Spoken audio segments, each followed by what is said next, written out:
Hi అండి, అందరికీ నమస్కారం. టేస్టీ ఫుడ్స్ తెలుగుకి స్వాగతం అండి. హనుమాన్ జయంతి వస్తోంది కదండి. హనుమంతుడికి అప్పాలంటే చాలా ఇష్టం. అవి మనం పక్కా కొలతలతోటి ఎలా తయారు చేసుకోవాలో ఇప్పుడు ఈ వీడియోలో చూద్దాం.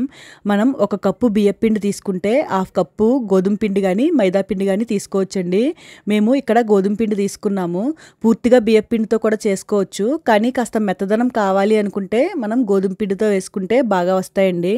మనం 1.5 కప్పు బియ్యం పిండి గోధుమ పిండి తీసుకున్నాం కదండి. అదే క్వాంటిటీతో 1.5 కప్పు నీళ్లు తీసుకోండి. దాంట్లో 1 కప్పు బెల్లం వేసుకోండి. ఒకవేళ తీపి ఎక్కువగా తినేవారైతే ఈక్వల్గా 1.5 కప్పు కూడా వేసుకోవచ్చండి. మేము కాస్త కమ్మగా తింటాము అప్పాలు, అందుకని ఒకటే వేసుకున్నాము. మీరు 1.5 కూడా వేసుకోవచ్చు. ఇప్పుడు ఈ బెల్లం అంతా ఆ నీళ్ళల్లో కరిగి జస్ట్ ఒక మరుగు వస్తే చాలండి, పాకమక్కర్లేదు. ఇప్పుడు మనం పక్కన పెట్టుకున్న పిండిని అందులో వేసుకుని ఉండలు లేకుండా వీడియోలో చూపించిన విధంగా కలుపుకోవాలి. కలుపుకున్న తర్వాత కాస్త నెయ్యి వేసుకుని మరొకసారి మొత్తాన్ని కలుపుకోండి. ఇప్పుడు మనకి అప్పాలు తయారు చేసుకోవడానికి పిండి అయితే రెడీ అయిపోయిందండి.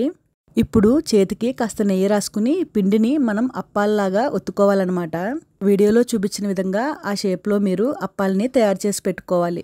మొత్తం పిండంతటిని కూడా అలా తయారు చేసి పెట్టుకున్న తర్వాత మనం ఒక బాండీ పెట్టుకుని దాంట్లో డీప్ ఫ్రైకి సరిపడినంత నూనె వేసుకోవాలి.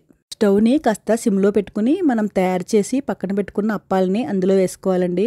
వాటిని గోల్డెన్ బ్రౌన్ కలర్ వచ్చేంత వరకు ఫ్రై చేసి ఎక్సెస్ ఆయిల్ని తీసి పక్కన పెట్టుకుంటే మనకి అప్పాలు రెడీ అయిపోతాయండి.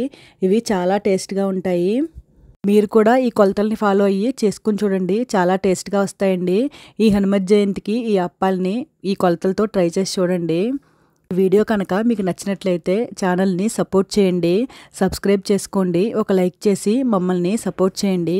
Thanks for watching.